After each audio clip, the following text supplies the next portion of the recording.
आज पढ़ेंगे आधुनिक बिहार के व्यक्तित्व, पर्सनालिटी ऑफ मॉडर्न बिहार। तो आधुनिक बिहार के जो मेजर पर्सनालिटी हैं, प्रमुख व्यक्तित्व, उनके बारे में जानेंगे। जो कि बिहार के तमाम एग्ज़ाम, चाहे वो बीपीएससी का पीटी हो, बीएसएससी हो, बिहार एसआई हो या अदर एससीजीएल वगैरह हो, सभी के लिए इम्पोर्टेंट होगा। तो पहला व्यक्तित्व है डॉक्टर राजेंद्र प्रसाद। डॉक्टर राजेंद्र प्रसाद। तो पहला इनका है कि डॉक्टर राजेंद्र प्रसाद को किस नाम से जाना जाता है? तो देश का रत्न भी इन्हें कहा जाता है, ज्वेल ऑफ नेशन।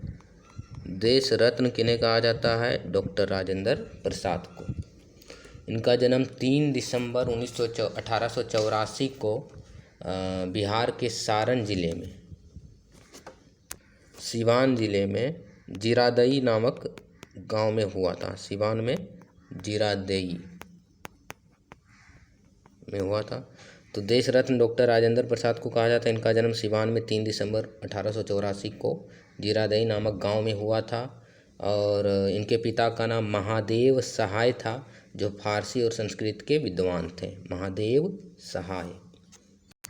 सरल वेशभूषा, सामान्य रहन सहन और विशाल चरित्र वाले डॉक्टर राजेंद्र प्रसाद को भारत के प्रथम राष्ट्रपति होने का गौरव हासिल हुआ है। और ये भारत के प्रथम राष्ट्रपति रहे हैं, सेकेंड भी राष्ट्रपति भी यही रहे हैं, और अभी तक लगातार 2 बार राष्ट्रपति यही रहे हैं, डॉक्टर राजेंद्र बाबू। चंपारण सत्याग्रह 1917 में इनका योगदान रहा। असहयोग आंदोलन में ये सक्रिय रहे। जो इंडियन नेशनल कांग्रेस का 1922 में सेशन हुआ था, उसमें वो जनरल सेक्रेटरी के रूप में काम किया। इंग्लैंड गए, डुमराव के महाराजा का केस लड़े 1928 में। इनको भारत रत्न मिला 1962 में। डॉक्टर राजेंद्र प्रसाद को भारत रत्न कब मिला? 1962 में। इनका देहांत हो गया 28 फरवरी 1963 को। 28 फरवरी 1963 को। और ये अपने अंतिम पलों में, अंतिम दिनों में कहाँ पर रहते थे? सदाकत आश्रम में, जो कि पटना में मजहरूल हक के द्वारा बनाया गया था। सदाकत आश्रम पटना में है। किसके द्वारा बनाया गया था? मजहरूल हक। उसी आश्रम में ये अंतिम दिनों में रहते थे। इनका इम्पोर्टेंट एक टॉपिक है, कौन कौन सी किताब डॉक्टर राजेंद्र प्रसाद के द्वारा लिखा गया है, पीटी फैक्ट। तो पहला है भारत खंडित। भारत खंडित, जिसको इंग्लिश में बोलते हैं India divided. India divided book किसने लिखा? तो डॉक्टर राजेंद्र प्रसाद ने लिखा। आत्मकथा के नाम से, बुक का नाम ही क्या है? आत्मकथा। तो आत्मकथा के नाम से किसने बुक लिखा है? तो ये डॉक्टर राजेंद्र प्रसाद लिखे, जिसमें उन्होंने अपना ऑटोबायोग्राफी लिखा है, और इसका नाम भी आत्मकथा है। सत्याग्रह इन चंपारण नाम से भी किताब लिखा इन्होंने। बापू के कदमों से। तो ये 4 किताब इंपॉर्टेंट है। सबसे ज़्यादा इंपॉर्टेंट है इंडिया डिवाइडेड। भारत खंडित या इंडिया डिवाइडेड नाम की पुस्तक की रचना डॉक्टर राजेंद्र प्रसाद ने की। आत्मकथा भी डॉक्टर राजेंद्र प्रसाद ने ही लिखा। बापू के कदमों में, बापू के कदमों में, क्योंकि ये गांधी जी के विचारों से अधिक प्रभावित थे, इसलिए ये बापू के कदमों में नामक किताब लिखा। सत्याग्रह इन चंपारण इन्होंने ही लिखा है। अंतरिम सरकार का जब गठन हुआ था, इंटरिम गवर्नमेंट 1946 में, तो उसमें ये खाद्य और कृषि मंत्री रहे, एग्रीकल्चर और फूड मिनिस्ट्री। और 11 दिसंबर 1946 को ये संविधान सभा का अस्थाई परमानेंट चेयरपर्सन बने। तो संविधान सभा जब 9 दिसंबर 1946 का पहला सेशन हुआ था, तो उस समय संविधान सभा के सबसे बुजुर्ग सदस्य सच्चिदानंद सिन्हा को बनाया गया था अध्यक्ष 2 दिन के लिए। 9 दिसंबर और 10 दिसंबर 1946 तक 2 दिन सच्चिदानंद सिन्हा रहे। और 11 दिसंबर 1946 को डॉक्टर राजेंद्र प्रसाद को परमानेंट चेयरपर्सन संविधान सभा का बनाया गया। और ये भारत के 2 बार राष्ट्रपति लगातार रहे हैं, 1950 से लेकर 62 तक। बिहार कांग्रेस के प्रेसिडेंट भी बने 1930 में। 3 जनवरी 1932 को नमक सत्याग्रह के दौरान इनको जेल हो गया था 6 महीने का। फिर 6 जनवरी 1933 को 15 महीने का जेल हो गया। उसी दौरान उनको अस्थमा हो गया था। 1934 में पहली बार पूछा जाए कि डॉक्टर राजेंद्र प्रसाद पहली बार भारतीय राष्ट्रीय कांग्रेस अधिवेशन के अध्यक्ष कब बने, तो 1934 में बॉम्बे सेशन में ये भारतीय राष्ट्रीय कांग्रेस INC जो सेशन हुआ था उसके अध्यक्ष बने पहली बार। फिर ये दूसरी बार 1939 में इंडियन नेशनल कांग्रेस के अध्यक्ष बने, जब सुभाष चंद्र, जिसको त्रिपुरी अधिवेशन भी कहा जाता है, उसमें सुभाष चंद्र बोस ने रिजाइन त्यागपत्र दे दिया था। और इसी त्यागपत्र के बाद राजेंद्र प्रसाद उसके अध्यक्ष बने थे। तो 2 बार बने, 1939 में 1934 में पहली बार, दूसरी बार 1939 में। और एक इम्पोर्टेंट फैक्ट है डॉक्टर राजेंद्र प्रसाद के बारे में कि 1906 ईस्वी में इन्होंने बिहारी छात्र सम्मेलन की स्थापना की। तो बिहारी छात्र सम्मेलन, बिहारी स्टूडेंट कॉन्फ्रेंस या सम्मेलन का स्थापना किसने की? तो डॉक्टर राजेंद्र प्रसाद ने, जिसका उद्देश्य था छात्रों को एकता में बनाए रखना, छात्रों को संगठित करना और छात्रों को सामाजिक राजनीतिक आंदोलन में उतारना। दूसरे व्यक्ति हैं सच्चिदानंद सिन्हा।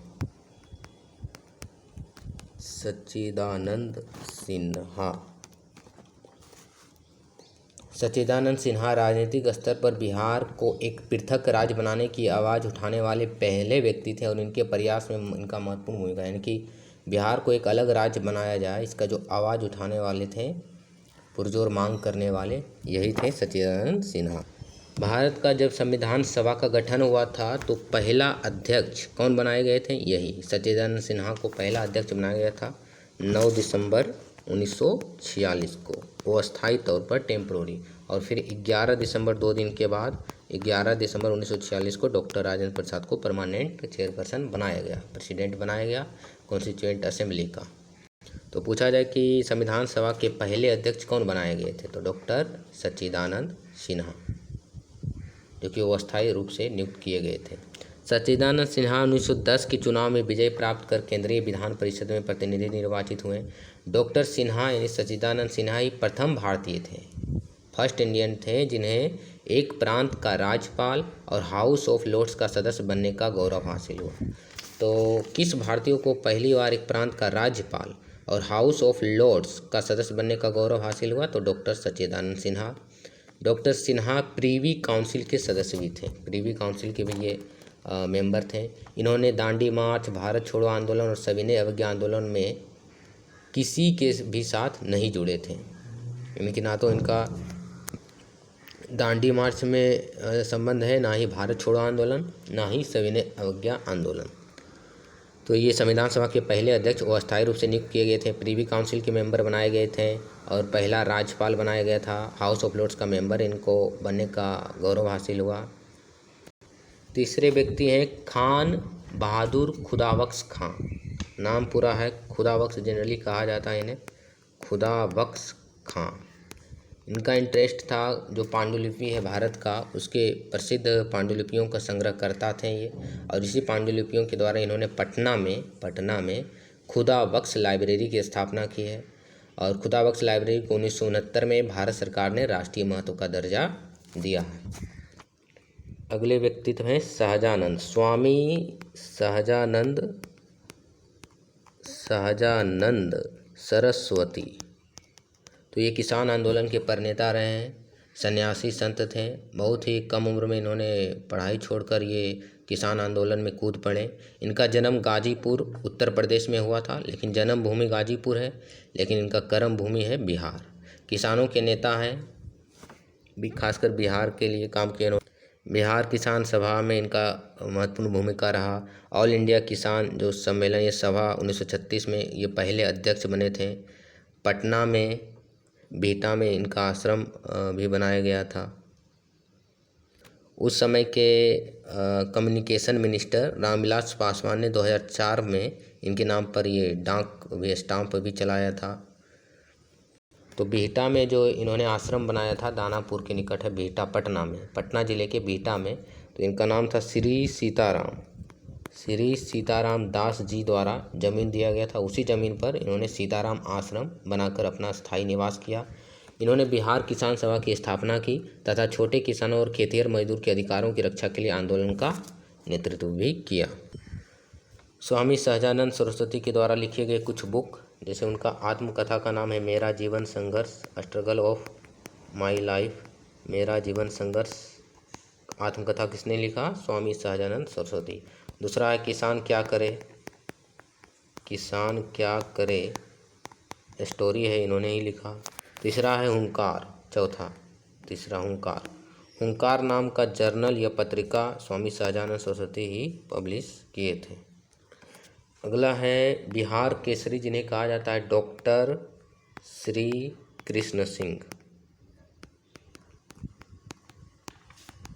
डॉक्टर श्री कृष्ण सिंह को जैसे राजेंद्र प्रसाद को देश रत्न कहा जाता है, उसी तरह श्री कृष्ण सिंह को बिहार केसरी के नाम से भी जानते हैं। बिहार का केसरी, बिहार केसरी किन्हें कहा जाता है? डॉक्टर श्री कृष्ण सिंह को।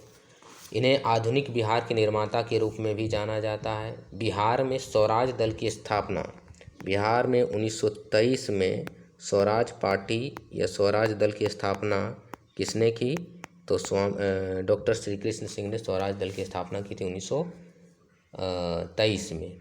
राष्ट्रीय स्तर पर स्वराज दल या स्वराज पार्टी की स्थापना 1922 में बिहार के गया जिले में हुए राष्ट्रीय कांग्रेस अधिवेशन के बाद 1 जनवरी 1930 को मोतीलाल नेहरू और चित्तरंजन दास ने इसकी स्थापना की थी। लेकिन बिहार में पूछा जाएगा तो श्री कृष्ण सिंह ने किया था।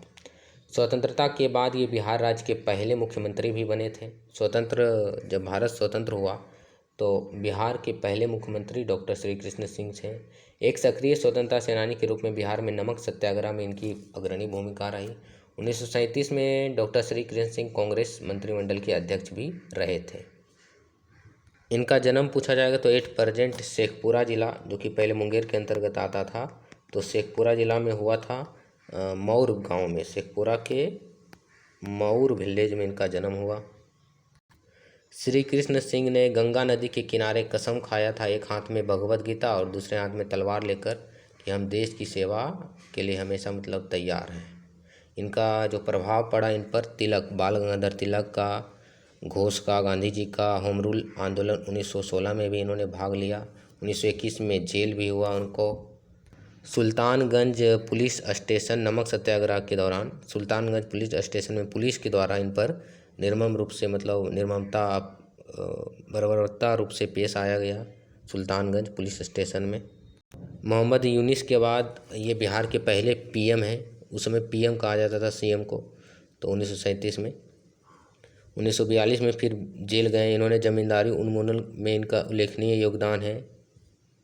बिहार ही पहला राज्य बना था जो कि जमींदारी उन्मूलन एक्ट लाने वाला पहला राज्य बना था, और श्री कृष्ण सिंह के प्रयासों के द्वारा। जो भारत का पहला संविधान संशोधन 1951 में हुआ, वो बेसिकली जमींदारी उन्मूलन से ही संबंधित है, और वो शंकरी प्रसाद केस से संबंधित है, जो बिहार के द्वारा ही किया गया था। और इन्होंने वैद्यनाथ टेम्पल को सभी जातियों के लिए खोलने की अनुशंसा की थी, वैद्यनाथ मंदिर को। अगला है डॉक्टर अनुग्रह नारायण सिन्हा। डॉक्टर अनुग्रह नारायण सिन्हा, तो इन्हें बिहार विभूति कहा जाता है। जिस तरह से श्री कृष्ण सिंह को बिहार केसरी कहा जाता है, तो इन्हें बिहार विभूति का कहा जाता है। और ये अनुग्रह बाबू ने बिहार के प्रशासनिक ढांचे को तैयार किया तथा इनके कार्यकाल में बिहार में उद्योगों का जाल बिछा, यानी कि जो इंडस्ट्रियल डेवलपमेंट बिहार में हुआ, तो इन्हीं के कार्यकाल में हुआ।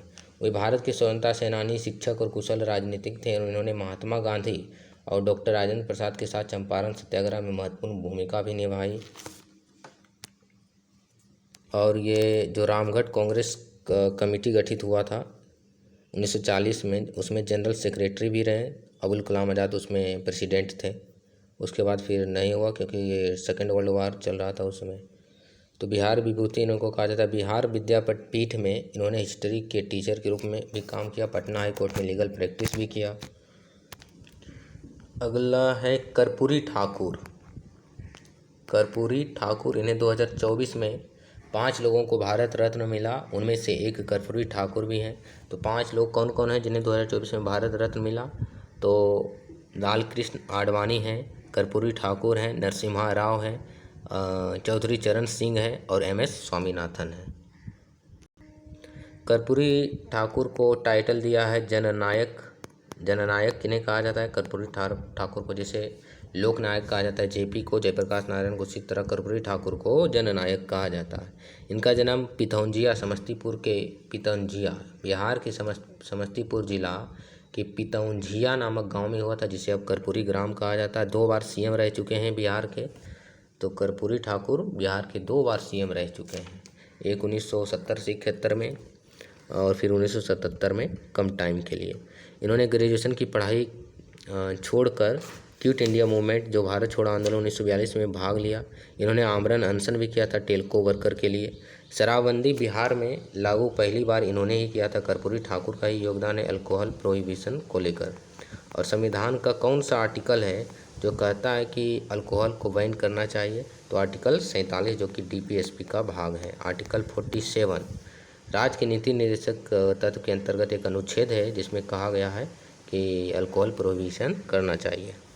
इनका और क्या काम रहा? 10वीं में इंग्लिश कंपलसरी सब्जेक्ट नहीं होगा, इन्होंने कहा। इन्होंने ही बिहार में पहली बार ओबीसी आरक्षण को सब कैटेगराइज किया और 27% ओबीसी आरक्षण दिया, मुंगेरी लाल रिपोर्ट के आधार पर 1978 में। किसकी रिपोर्ट पर? मुंगेरी लाल रिपोर्ट के आधार पर। अगला है दशरथ मांझी। इन पर एक मूवी भी बना है दशरथ मांझी के जीवन पर। तो दशरथ मांझी माउंटेन मैन का टाइटल किन्हें दिया गया है? दशरथ मांझी को। इनका जन्म गया के गहलौर नामक गांव में हुआ था। एक गरीब मजदूर थे। बिहार की इस विभूति ने यानी दशरथ मांझी ने अकेले ही अपने दम पर 22 वर्षों के लंबे प्रयास से 360 फीट लंबी, 30 फीट चौड़ी और 25 फीट ऊंची पहाड़ी को काट कर सड़क का निर्माण किया है और गांव वालों की शहर से दूरी को 55 किलोमीटर से घटाकर मात्र 15 किलोमीटर कर दिया है। दशरथ मांझी की जीवनी पर आधारित 2015 में केतन मेहता द्वारा निर्देशित मांझी द माउंटेन मैन नामक फिल्म भी बनाई गई थी, जिसमें दशरथ मांझी का किरदार नवाजुद्दीन सिद्दीकी और उनकी पत्नी फगुनिया का किरदार राधिका आप्टे ने निभाया था। तो दशरथ मांझी की पत्नी का नाम था फगुनिया। गया में इनका जन्म हुआ था, गहलौर में।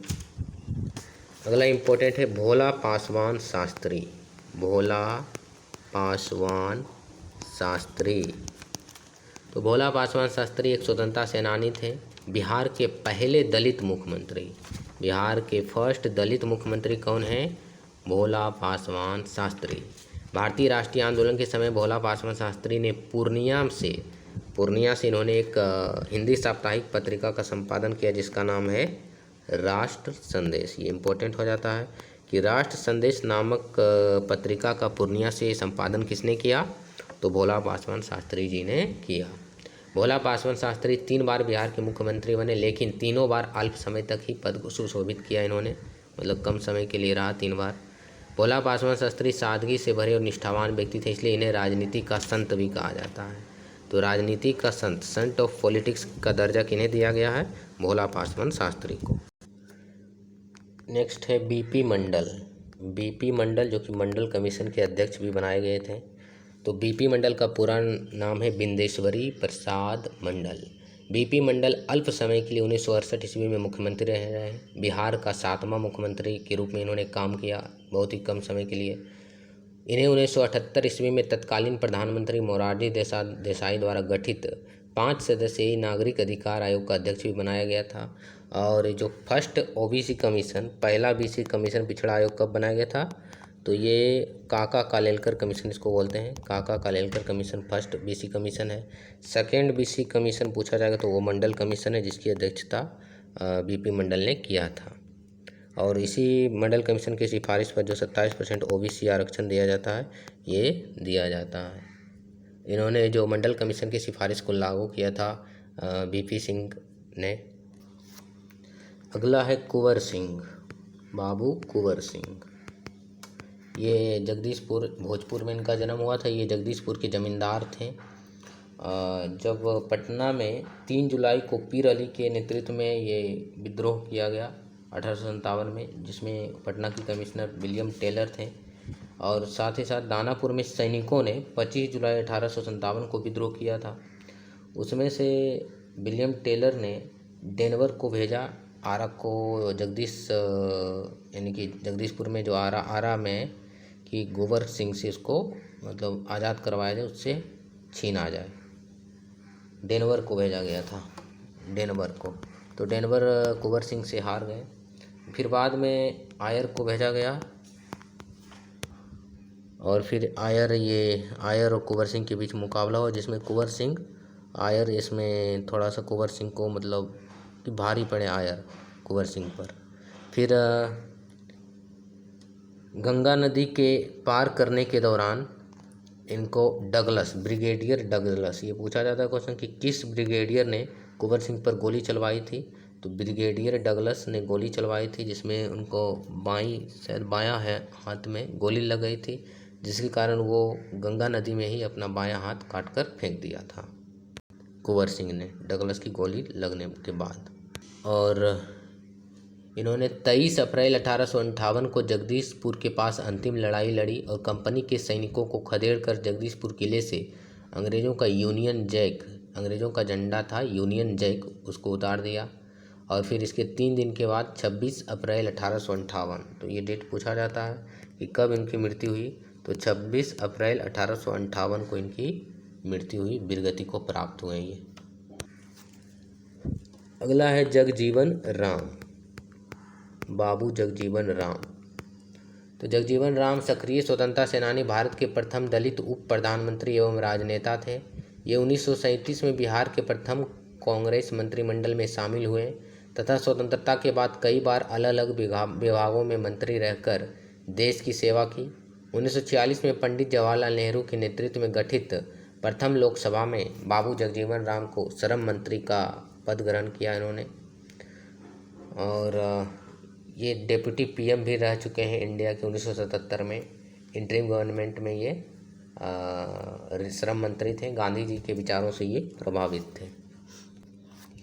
अगला है मौलाना मजहरूल हक, मौलाना मजहरूल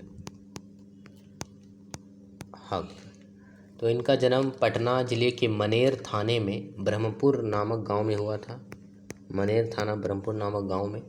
मजहरूल हक जन्म तो इनका पटना में हुआ, मनेर में, लेकिन ये बसे थे सिवान में। जन्म के बाद ये सिवान के फरीदपुर में बस गए थे, जहाँ पर इनका घर का नाम था आसियाना। क्या नाम था? आसियाना। तो आसियाना घर किनका नाम था? मौलाना मजहरूल हक का। ये मजहरूल हक ने इंग्लैंड जाकर वकालत की पढ़ाई भी की और वहाँ अंजुमन इस्लामिया का गठन किया। इंग्लैंड में ही अंजुमन इस्लामिया का गठन इन्होंने किया। 1893 में मौलाना हक ने अवध के मुंसिफ का पद धारण किया और फिर बाद में छपरा नगर पालिका के उपाध्यक्ष भी बने। 1906 ईस्वी में ऑल इंडिया मुस्लिम लीग नामक पार्टी की स्थापना की इन्होंने, जिसके लिए इन्होंने हसन इमाम की भी सहायता की। तो ऑल इंडिया मुस्लिम लीग नामक पार्टी किसने बनाया था 1906 में? तो मौलाना मजहरूल हक ने। 1910 में जो मार्ले मिंटो सुधार अधिनियम के तहत मुसलमानों के लिए आरक्षित सीट पर केंद्रीय विधान परिषद के सदस्य भी चुने गए हैं। ये इन्होंने एक जर्नल प्रकाशित किया था, पत्रिका, जिसका नाम है मदरलैंड। तो मदरलैंड पत्रिका के एडिटर कौन है जर्नल? तो ये मौलाना मजहरूल हक हैं। Champaran Satyagraha, non cooperation movement, home rule movement में इनका योगदान रहा। पटना के जो सदाकत आश्रम है इन्होंने ही बनवाया था, जिसमें अंतिम दिनों में भारत के जो प्रथम राष्ट्रपति डॉक्टर राजेंद्र प्रसाद थे, यानी मौत से अंतिम दिनों में वहीं पर गुजारा था, सदाकत आश्रम में।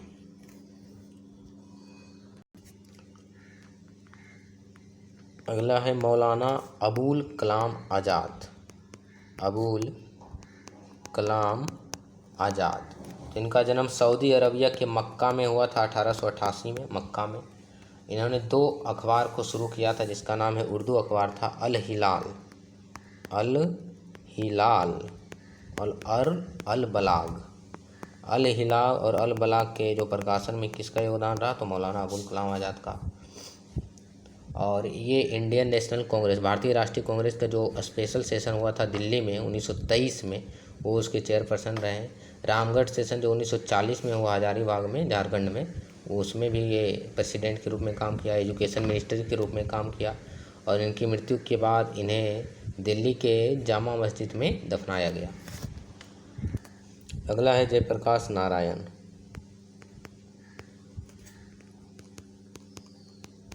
जिन्हें जेपी कहा जाता है शॉर्ट फॉर्म में। इनका जन्म बिहार के 1902 में हुआ था, बिहार के सारण जिले में सिताब दियारा में। जयप्रकाश नारायण प्रसिद्ध समाज सेवक थे, स्वतंत्रता सेनानी थे और महान राजनीतिक विचारक थे, इसलिए उन्हें लोकनायक भी कहा जाता है। तो जननायक कर्पूरी ठाकुर को कहा जाता है, लोकनायक जेपी यानी जयप्रकाश नारायण को कहा जाता है। कांग्रेस समाजवादी दल, कांग्रेस सोशलिस्ट या समाजवादी पार्टी की स्थापना इन्होंने ही किया था। तो कांग्रेस समाज पार्टी या सोशलिस्ट पार्टी के संस्थापक यही थे जेपी, और इनके साथ एक और व्यक्ति का नाम था आचार्य नरेंद्र देव, जो कि इस पार्टी के अध्यक्ष बनाए गए थे, वो भी इनमें भूमिका निभाई और सेक्रेटरी बनाया गया था इनको। ये कार्ल मार्क्स के विचारों से प्रभावित थे और नमक सत्याग्रह के दौरान ये नासिक के जेल में बंद पड़े थे। हजारीबाग जेल से दिवाली के रात अपने साथियों से ये वहाँ से फरार हो गए थे। परशुराम दल, सियाराम दल, नेपाल से रेडियो वगैरह और कार्यक्रम को इन्होंने चलाया था। इन्हें हीरो ऑफ अंडरग्राउंड मूवमेंट भी कहा जाता है, नित्यानंद राय के साथ। प्रजा सोशलिस्ट पार्टी 1952 में इन्होंने छोड़ दिया और फिर पॉलिटिकल से रिटायर होकर भूदान आंदोलन, जो कि आचार्य विनोबा भावे के द्वारा शुरू किया गया था, उसमें ये जुड़ गए हैं। 1974 में जो संपूर्ण क्रांति चलाया गया था इन्हीं के द्वारा, जेपी के द्वारा, संपूर्ण क्रांति या टोटल रिवॉल्यूशन। 25 जून को 1975 को आपातकाल की घोषणा होने के बाद इन्हें जेल में बंद कर दिया गया और फिर 8 अक्टूबर 1979 को पटना में इनकी मृत्यु हो गई। जयप्रकाश नारायण को समाज सेवा के लिए 1965 में मैग्सेसे अवार्ड मिला और फिर 1999 में भारत रत्न से सम्मानित किया गया। अगला नाम आता है राजकुमार शुक्ल। राजकुमार शुक्ल तो 1916 के लखनऊ अधिवेशन में राजकुमार शुक्ल की मुलाकात गांधी जी से होती है और इन्होंने गांधी जी को जो ब्रिटिश नीति था नील खेती का जबरन करवाना, जिसको बोलते हैं 3 कठिया प्रणाली, 3/20 सिस्टम, तो चंपारण आने का न्योता इन्होंने दिया कि चंपारण आइए और इसका विरोध कीजिए और अंग्रेज़ों के खिलाफ आंदोलन कीजिए। तो राजकुमार शुक्ल का जन्म हुआ था सतवरिया में, चंपारण में। हालांकि इनका जो निवास स्थान था वो और फार्मिंग लैंड मुरली भरावा गांव में था। अगला नाम आता है केबी सहाय। केबी सहाय, जिनका पूरा नाम के से कृष्ण, बी से बल्लभ सहाय, भारत के स्वतंत्रता संग्राम में बिहार का प्रतिनिधित्व करने वाले अग्रणी नेताओं में से एक माना जाता है उनको। अंग्रेजी विषय के मेधावी छात्र थे वो, जिसके कारण उनका चयन ICS, जो अभी इंडियन सिविल सर्विस बोलते हैं, उस समय बोलते थे, अभी बोलते हैं इसको CCE civil service exam, CSE, तो ICS उस समय कहा जाता है। उनका चयन हो गया था आसानी से, लेकिन स्वतंत्रता आंदोलन में शामिल होने के लिए उन्होंने वह पद ठुकरा दिया। केबी सहाय बिहार के 3rd मुख्यमंत्री के रूप में भी काम किया उन्होंने 1963 से 67 तक। इन्हें बिहार में भूमि सुधार का जनक माना जाता है। इम्पोर्टेंट है कि बिहार में भूमि सुधार का जनक किन्हें माना जाता है, तो केबी सहाय को, क्योंकि इन्हीं के प्रयासों से बिहार भूमि सुधार अधिनियम लागू किया गया था। श्री सहाय को 1947 ईस्वी में विधानसभा में जमींदारी प्रथा उन्मूलन के लिए विधेयक लाने का भी श्रेय दिया जाता है। अगला है बत्तख मियाँ।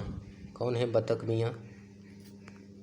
बत्तख मियाँ तो ये बावर्ची थे, एक खाना बनाने वाला रसोइया। बत्तख मियाँ चंपारण सत्याग्रह के समय चंपारण के मोतिहारी में अंग्रेजों की नील फैक्ट्रियों के मैनेजर इरविन के यहाँ रसोइया का काम करते थे, बावर्ची का काम करते थे।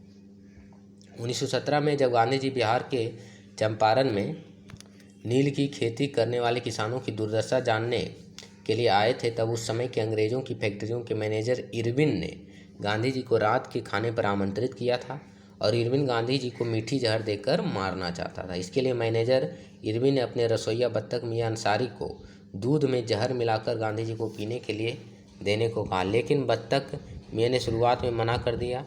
तो उसके मना करने के बाद उसके जो बत्तख मियाँ उसके बेटे को बंधक बना लिया गया था। तब मजबूर होकर बत्तख मियाँ ने दूध में जहर मिला गिलास गांधी जी को दिया, लेकिन इसके बारे में गांधी जी के कान में बता भी दिया गया था, तो जिससे गांधी जी समझ गए और दूध नहीं पिया। इस प्रकार गांधी जी की जान बचाने में बत्तख मियाँ का भूमिका है।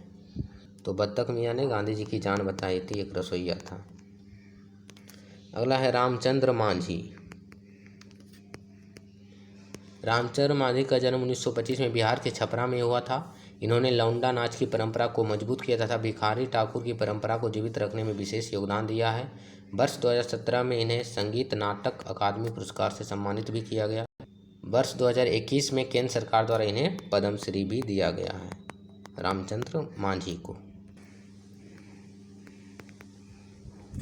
जॉर्ज फर्नांडिस। जॉर्ज फर्नांडिस का जन्म कर्नाटक के मंगलौर में हुआ था, लेकिन इनका बिहार से गहरा नाता रहा है। यह बिहार से 8 बार चुनाव जीतकर लोकसभा पहुंचे थे। अटल बिहारी वाजपेयी की सरकार में इन्होंने रक्षा मंत्री का पद भी संभाला था, जॉर्ज फर्नांडिस। और वर्ष 1994 में इन्होंने समता पार्टी का गठन किया। तो समता पार्टी का गठन करता है जॉर्ज फर्नांडिस। इन्हें वर्ष 2020 में जनसेवा के क्षेत्र में योगदान के लिए मरणोपरांत पद्म विभूषण से पुरस्कृत किया गया है। अगला है भिखारी ठाकुर। भिखारी ठाकुर को भोजपुरी का शेक्सपियर कहा जाता है। भोजपुरी का शेक्सपियर किन्हें कहा जाता है? भिखारी ठाकुर को। इनका जन्म सारण जिले के कुतुबपुर गांव में हुआ था। भिखारी ठाकुर एक सामाजिक चेतना के लोकप्रिय कवि थे, गायक थे, नाटककार थे, जिन्होंने बिना औपचारिक शिक्षा ग्रहण किए लोकप्रिय भोजपुरी साहित्य की रचना की है। ज़्यादा पढ़े लिखे भी नहीं थे, लेकिन भोजपुरी साहित्य की रचना की है लोकप्रिय। भिखारी ठाकुर द्वारा रचित नाटक जहाँ एक और समाज को नैतिकता की शिक्षा देते हैं, वहीं दूसरी ओर इनकी कविताओं में श्रृंगार, करुणा, भक्ति और हास्य का मनोरम मिश्रण परिलक्षित होता है। भिखारी ठाकुर की जो प्रसिद्ध कृतियाँ हैं उसमें आता है विदेशिया इम्पोर्टेंट है। तो विदेशिया के रचनाकार एक लिटरेचर बोल सकते हैं भोजपुरी का है, तो भिखारी ठाकुर ने लिखा है। बेटी वियोग इन्होंने ही लिखा है। राधे श्याम बहार, भाई विरोध, बेटी बेचवा, तो ये दोनों इसमें इम्पोर्टेंट है। बेटी बेचवा और विदेशिया किसने लिखा है? भिखारी ठाकुर ने। गंगा स्नान, विधवा विलाप, पुत्र वधू, गबर घिचोर, कलयुग प्रेम, कलयुग प्रेम की रचना भी भिखारी ठाकुर ने की है। अगला है विद्यापति। इन्हें मैथिल कोकिल के नाम से भी जाना जाता है, मैथिल कोकिल। इनका जन्म उस समय दरभंगा में हुआ था, लेकिन आज ओरिजिन है मधुबनी। मधुबनी के बिस्फी गांव में, बिस्फी गांव में इनका जन्म हुआ था 1350 ईस्वी के आसपास। विद्यापति को मूलतः दरबारी और श्रृंगारी कवि माना जाता है। श्रृंगार रस के कवि ये जनरली हैं, दरबारी कवि भी हैं। भक्ति परंपरा के प्रमुख स्तंभों में से एक है इनका साहित्य। विद्यापति ने संस्कृत, अवहट और मैथिली भाषा में अधिकांश कविताओं की रचना की है। और विद्यापति गणेश्वर सिंह के दरबार में रहते थे। तो गणेश्वर सिंह राजा थे दरभंगा के महाराजा, तो उनके पुत्र कीर्ति सिंह की तारीफ में इन्होंने 2 रचना की है। एक कीर्ति पताका नाम से, कीर्ति पताका की रचना इन्होंने की है। कीर्ति लता और कीर्ति पताका किसके नाम पर? कीर्ति सिंह, जो कि गणेश्वर सिंह के पुत्र थे, उनके प्रशंसा में। गोरक्ष भी इन्होंने लिखा है। भू परिक्रमा, मणिमंजरा, पुरुष परीक्षा, पदावली, गंगा वाक्यावली, दान वाक्यावली, ये सब इन्होंने लिखा है। पूर्ण संग्रह संस्कृत में लिखा है। अगला है राम वृक्ष बेनीपुरी। तो इनका जन्म मुजफ्फरपुर के बेनीपुर नामक जगह पर हुआ था, इसलिए इनका टाइटल बेनीपुर पड़ा है, बेनीपुरी। तो मुजफ्फरपुर के बेनीपुर में, तो इसलिए रामवृक्ष बेनीपुरी पड़ा है इसका नाम। इन्होंने रचना की है अमर ज्योति, तथागत, सीता की माँ, आम्रपाली, संघमित्रा, पतितों के देश में इम्पोर्टेंट है, चीता के फूल, तो ये सब इनकी रचना है। इन्हें कलम के सिपाही भी के नाम से भी जाना जाता है। अम्बपाली की रचना हजारीबाग सेंटर जैसे। बेनीपुरी ने अपने प्रसिद्ध नाटक, इनका एक नाटक का नाम है अम्बपाली।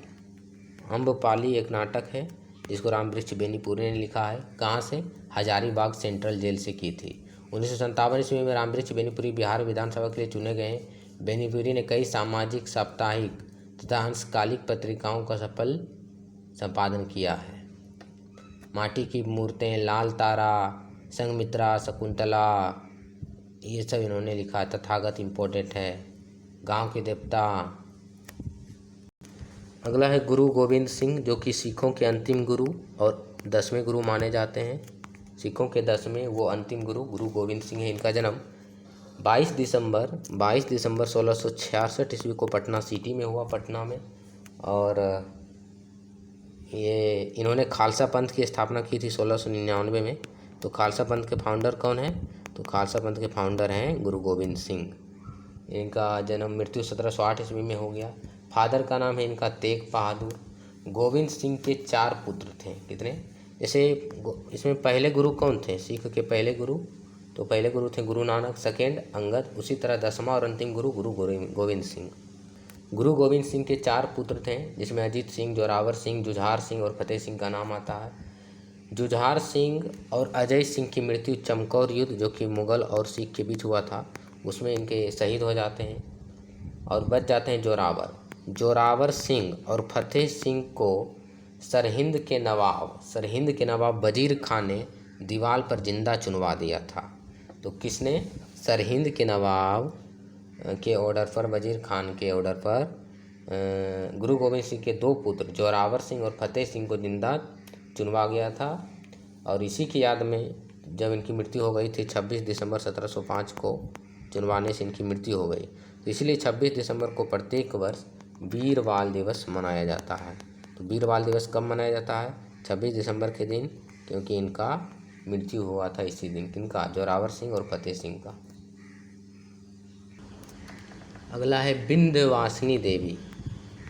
विंध्यवासिनी देवी किस क्षेत्र से संबंधित है? ये कला संगीतज्ञ सिंगर है। पद्म श्री से सम्मानित बिहार कोकिला, इनको एक टाइटल दिया गया है बिहार कोकिला। शारदा सिन्हा को भी बिहार कोकिला का टाइटल मिला है, और इन्हें भी मैथिली कोकिला भी उन्हें कहा जाता है, शारदा सिन्हा को। तो विंध्यवासिनी देवी पद्मश्री से सम्मानित बिहार कोकिला के नाम से मशहूर विंध्यवासिनी देवी बिहार में लोक गीतों की एक नई ऊंचाई प्रदान करने वाली एक विख्यात कलाकार थी। विंध्यवासिनी देवी की गायकी का पहला सार्वजनिक प्रदर्शन 1945 में हुआ। उसके बाद 1948 में पटना में आकाशवाणी केंद्र की शुरुआत से लेकर 1979 तक आकाशवाणी से जुड़ी रही। विंध्यवासिनी देवी ने 1949 में विंध्य कला मंदिर की स्थापना की, जिसका उद्देश्य लड़कियों को पढ़ाना और संगीत की शिक्षा देना था। फिल्मों में गीत लेखन एवं संगीत निर्देशन के अलावा इन्होंने कई संगीत ग्रंथों की रचना की, जिसमें लोक संगीत सागर, सोहर प्रकरण, बृहत कोश, लोक शब्द सागर इत्यादि प्रमुख है। अगला है शारदा सिन्हा की मृत्यु पिछले साल छठ पर्व के दिन ही हो गया था। तो ये लोक गायिका है जो कि छठ गीत और विवाह गीत से प्रसिद्ध है। इन्हें 2025 में पद्म विभूषण से दिया गया है। 2018 में पद्म भूषण से सम्मानित किया गया। इन्हें बिहार कोकिला, मैथिली कोकिला के नाम से मशहूर है। शारदा सिन्हा ने भोजपुरी तथा हिंदी फिल्मों के लिए भी गीत गाकर अपना योगदान दिया है। इन्हें संगीत नाटक अकेडमी भी मिला है अवार्ड। 2000 ईस्वी में पद्म श्री 1991 में, पद्म भूषण 2018 में और पद्म विभूषण 2025 में। तो बचा है केवल भारत रत्न। इन्होंने एक बॉलीवुड सॉन्ग को भी रचा है जिसका नाम है कहे तो से सजना। उगा है सूरज देव 1978 में इन्होंने बनाया था एल्बम, जो कि काफ़ी प्रसिद्ध रहा। जन्म इनका हुआ था सुपौल में, हुलस गांव में। अगला है बिंदेश्वर पाठक।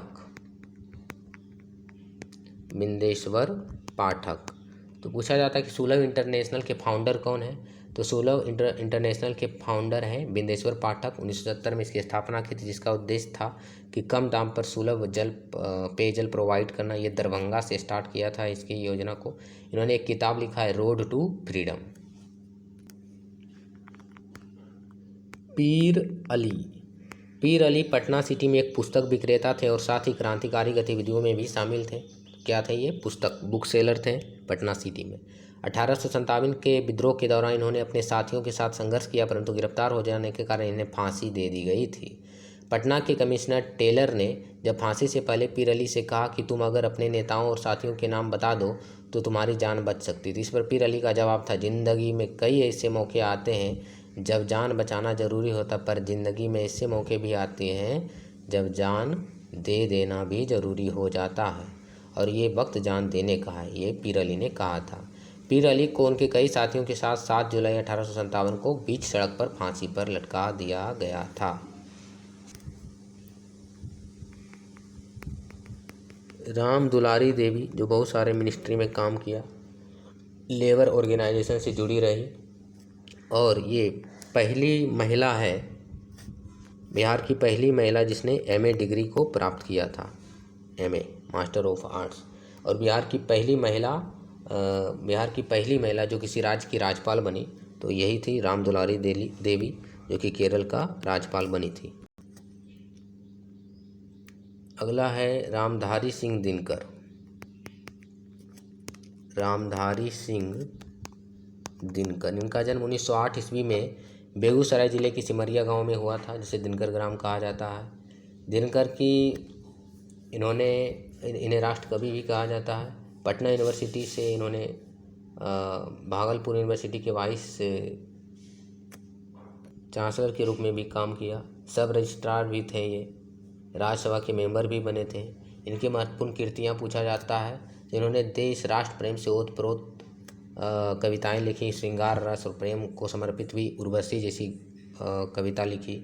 दिनकर मुजफ्फरपुर के बिहार विश्वविद्यालय के स्नातकोत्तर हिंदी विभाग के विभागाध्यक्ष भी रहे और इन्हें 12 सालों तक राज्यसभा सदस्य होने का गौरव भी प्राप्त हुआ है। प्रसिद्ध कृतियाँ हैं इनका उर्वशी। उर्वशी किसकी रचना है, जो कि एक प्रेम श्रृंगार रस का है उर्वशी। उसके बाद एक है इम्पोर्टेंट रश्मि रथी। रश्मि रथी के रचनाकार दिनकर हैं। कुरुक्षेत्र इन्होंने ही लिखा, रेणुका इन्होंने ही लिखा, संस्कृति के 4 अध्याय भी इन्होंने ही लिखा, हुंकार इन्होंने ही लिखा। हुंकार कविता या रचना किसकी है, रामधारी सिंह दिनकर की। परशुराम की प्रतीक्षा एवं हारे को हरिनाम, हारे को हरिनाम, हारे को हरिनाम किसने लिखा, तो रामधारी सिंह दिनकर ने। अगला है आचार्य किशोर कुणाल, जिनका निधन हो गया था पिछला साल ही 2024 के दिसंबर या नवंबर में। तो इन्हें अभी 2025 का पद्मश्री अवार्ड से सम्मानित किया गया है। आचार्य किशोर कुणाल 1972 ईस्वी में भारतीय पुलिस सेवा ये IPS रह चुके हैं, पूर्व अधिकारी हैं। वर्तमान में इन्होंने बिहार के कई मंदिरों और मठों को अवैध कब्जे से मुक्त कराया और पुनरुद्धार का काम किया। किशोर कुणाल ने पटना जंक्शन रेलवे स्टेशन के समीप महावीर मंदिर का जीर्णोद्धार किया और रखरखाव के लिए एक ट्रस्ट का गठन किया। वर्तमान में इस ट्रस्ट की वजह से बिहार में महावीर आरोग्य संस्थान, महावीर कैंसर संस्थान, महावीर नेत्रालय तथा महावीर वात्सल्य संस्थान का सफल संचालन किया जा रहा है। पूर्वी चंपारण में दुनिया के सबसे बड़े और विशाल मंदिर का निर्माण इसी ट्रस्ट, जो महावीर ट्रस्ट है, आचार्य किशोर कुणाल का, इसी ट्रस्ट के द्वारा किया जा रहा है। बिस्मिल्लाह खां, बिस्मिल्लाह खां, तो बिस्मिल्लाह खां एक मशहूर संगीतज्ञ शहनाई वादक हैं। तो शहनाई जब भी आता तो बिस्मिल्लाह खां का नाम आता है वहाँ पर। मशहूर संगीतज्ञ और महान शहनाई वादक बिस्मिल्लाह खां का जन्म कब हुआ था, 21 मार्च 1916 को बक्सर जिले के डुमराव नगर में हुआ था।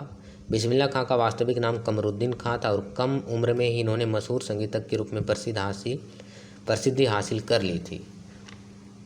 बिस्मिल्लाह खां ने लाल किले में आयोजित समारोह में शहनाई वादन किया था 15 अगस्त 1947 में, आज़ादी के टाइम में। इन्हें 1956 में संगीत नाटक अकादमी पुरस्कार मिला, 1961 में पद्मश्री, 1968 में पद्म भूषण, 1980 में पद्म विभूषण और 2001 में भारत रत्न से सम्मानित किया गया और 2006 में इनकी मृत्यु हो गई। अगला है राम शरण शर्मा। राम शरण शर्मा, जिनको RS शर्मा शॉर्ट फॉर्म में कहा जाता है, जो NCERT का बुक है प्राचीन इंडिया का, एंशिएंट इंडियन हिस्ट्री, इन्होंने ही लिखा है, राम शरण शर्मा जी। ये इनका जन्म बिहार के एक महान इतिहासकार थे। इनका जन्म 26 नवंबर 1919 ईस्वी को बेगूसराय जिले के बरौनी में हुआ था। राम शरण शर्मा जी का जन्म। इन्होंने पटना विश्वविद्यालय एवं दिल्ली विश्वविद्यालय में कई वर्षों तक इतिहास के प्रोफेसर एवं विभागाध्यक्ष के रूप में काम किया। इनकी प्रसिद्ध रचना है प्रारंभिक भारत का इतिहास, जो कि एंशिएंट हिस्ट्री है इंडिया का, NCERT का। शूद्रों का प्राचीन इतिहास, विश्व इतिहास की भूमिका, ये सब इन्होंने लिखा है। अगला है फणीश्वर नाथ रेणु। फणीश्वर नाथ रेणु, तो इनका जन्म अररिया में हुआ था। ये जयप्रकाश नारायण के संपूर्ण क्रांति आंदोलन में सहयोगी रही और आपातकाल के दौरान जेल भी गए और आही हिंगना गांव में इनका जन्म हुआ था, अररिया में। फणीश्वर नाथ रेणु की प्रसिद्ध रचना जो है सबसे इम्पोर्टेंट है वो है मैला आंचल, 1954 में प्रकाशित हुआ था। मैला आंचल किसकी रचना है, फणीश्वर नाथ रेणु की। इसके अलावा कितने चौराहे इम्पोर्टेंट है।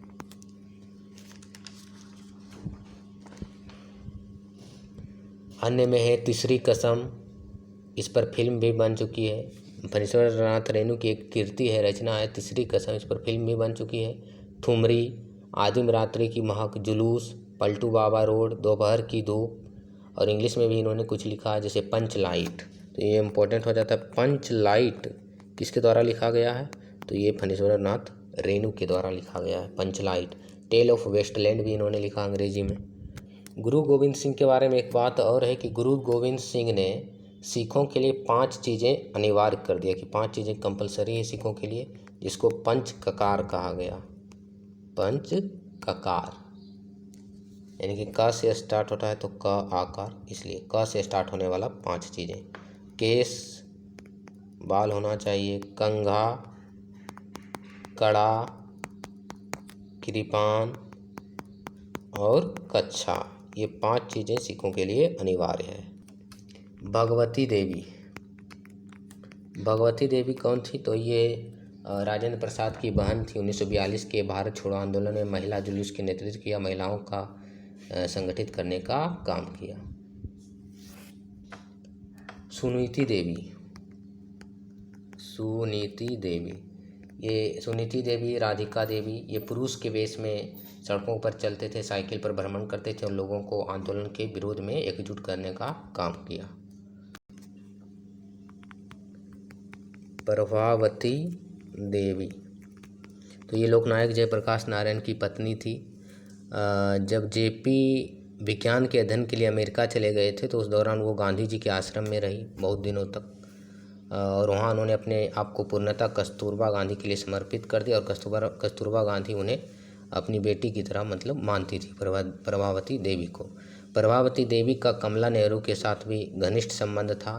प्रभावती देवी ने पटना में, तो ये इम्पोर्टेंट हो जाता है, पटना में महिला चरखा समिति की स्थापना किसने की? तो प्रभावती देवी ने। पटना में महिला चरखा समिति की स्थापना प्रभावती देवी ने की। प्रभावती देवी बिहार राज्य के पटना क्षेत्र की एक स्वतंत्रता सेनानी थी। इनके पिता का नाम ब्रज किशोर प्रसाद था। नमक सत्याग्रह में भी इन्होंने भाग लिया, क्विट इंडिया मूवमेंट में भी। मीरा कुमार, तो इनके पिता का नाम है जगजीवन राम। इनका जन्म बिहार के भोजपुर जिला में हुआ था। इनके पिता का नाम जगजीवन राम था, जगजीवन राम। पहली महिला लोकसभा अध्यक्ष कौन बनी है? तो भारत की पहली महिला लोकसभा स्पीकर 2009 से 2014 तक रही, तो मीरा कुमार ही रही है। जल मंत्री के रूप में भी इन्होंने काम किया। राजवंशी देवी, तो राजवंशी देवी डॉक्टर राजेंद्र प्रसाद की पत्नी थी। इन्हें फर्स्ट लेडी ऑफ इंडिया कहा जाता है क्योंकि जो राष्ट्रपति हैं उनके पत्नी को फर्स्ट लेडी कहा जाता है, और ये फर्स्ट प्रेसिडेंट थे, तो फर्स्ट लेडी ऑफ इंडिया इन्हें कहा जाता है, राजवंशी देवी को। अगला है वशिष्ठ नारायण सिंह, जो कि गणितज्ञ हैं, साइंस से इनका जो लगाव था। नारायण सिंह गणित के ये विद्वान थे। बसंतपुर विलेज भोजपुर में इनका जन्म हुआ था। पटना साइंस कॉलेज में मैथ के ये काम किए। कैलिफोर्निया से पीएचडी की डिग्री हासिल की। आईआईटी कानपुर, टीआईएफआर बॉम्बे और आईआईएससी कोलकाता में इन्होंने लेक्चरर के रूप में काम किया। पद्मश्री से इन्हें सम्मानित किया गया 2020 में। अगला है शिव पूजन सहाय, शिव पूजन सहाय, तो ये इनका जन्म बक्सर में हुआ था। भोलानाथ इनका बचपन का नाम था। इन्होंने, तो ये क्वेश्चन पूछा जाता है कि डॉक्टर राजेंद्र प्रसाद का जो ऑटोबायोग्राफी है उन्होंने लिखा था अपने ही, तो उनका नाम है आत्मकथा। आत्मकथा को एडिट किसने किया, फिर से संकलित, तो शिव पूजन सहाय ने किया था। इनकी और रचना है शिव पूजन रचनावली नाम से। अगला है पवन कुमार, तो पवन कुमार कौन है? बिहार के चर्चित कार्टूनिस्ट हैं, कार्टूनकार, कार्टूनिस्ट हैं एक लोकप्रिय। इनके 15,000 से ज़्यादा कार्टून देश के विभिन्न समाचार पत्रों और पत्रिकाओं में प्रकाशित हो चुके हैं। इनका जन्म 1978 में हुआ था। इन्हें सर्वाधिक कामयाबी और लोकप्रियता नव भारत टाइम्स में नियमित कार्टून प्रकाशित होने से मिली है। पवन कुमार को कई सम्मान मिल चुके हैं, जिनमें बेस्ट कार्टूनिस्ट का सम्मान है, best cartoonist of Bihar, Shankar Dayal Singh सम्मान, कलाकृति सम्मान वगैरह वगैरह। अब देखते हैं इससे संबंधित कुछ क्वेश्चन। तो पहला क्वेश्चन है कि किसने चंपारण सत्याग्रह के दौरान बिहार में गांधी जी की जान बचाई थी? तो बत्तख मियाँ हो जाएगा इसका आंसर, जो कि एक बावर्ची थे उसमें। अगला क्वेश्चन है कि स्वराज दल की स्थापना बिहार में किसने की थी? तो श्री कृष्ण सिंह। असहयोग आंदोलन के दौरान किसने बिहार में किसानों की अगुवाई की? तो स्वामी विद्यानंद, जो कि एक किसान नेता थे। जयप्रकाश नारायण को कौन सी उपाधि दी गई? तो लोकनायक। जननायक कर्पूरी ठाकुर को कहा जाता है, लोकनायक जयप्रकाश नारायण को कहा जाता है। बिहार विभूति अनुग्रह नारायण सिंह को कहा जाता है। बिहार केसरी श्री कृष्ण सिंह को कहा जाता है। रामविलास पासवान ने अपना जो राजनीतिक सफ़र है किस राजनीतिक दल से प्रारंभ किया था? तो इसका आंसर क्या हो जाएगा? संयुक्त सोशलिस्ट पार्टी। संयुक्त सोशलिस्ट पार्टी।